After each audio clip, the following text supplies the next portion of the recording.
Hello guys, welcome to mini vlog అండి. ఈరోజైతే వైకుంఠ ఏకాదశి కదండి, అలాగే మనం ముక్కోటి ఏకాదశి అని కూడా అంటాము.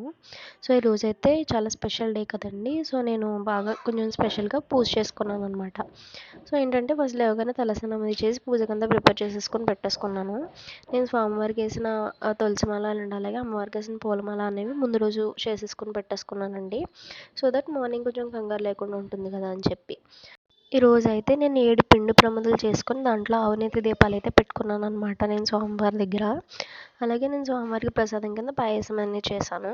దాంతో పాటుగా ఇంకా చలివిడి ఉడపప్పు పానకం అండ్ అలాగే అరటిపళ్ళు కొబ్బరికాయ ఇవి కూడా పెట్టుకున్నానండి ప్రసాదం కింద.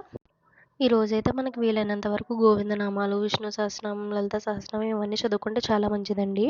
ఒకవేళ మాకు ఇవేవి రావు అనుకునేవారు ఓం నమో భగవతే వాసుదేవాయ అనే మంత్రాన్ని వీలైనన్ని సార్లు జపించడం కూడా మంచిదే.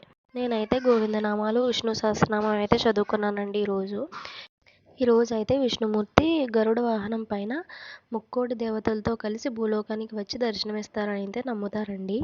ముక్కోటి దేవతలు కూడా విష్ణుమూర్తిని వైకుంఠ ద్వారం గుండా వెళ్ళి దర్శనం చేసుకుంటారంటండి. కాబట్టి మనం కూడా గుడికి వెళ్ళి వైకుంఠ ద్వారం గుండా వెళ్ళి దర్శనం చేసుకుంటే స్వామివారిని ముక్కోటి దేవతల ఆశీస్సులు కూడా మన పైన ఉంటాయని నమ్ముతారండి.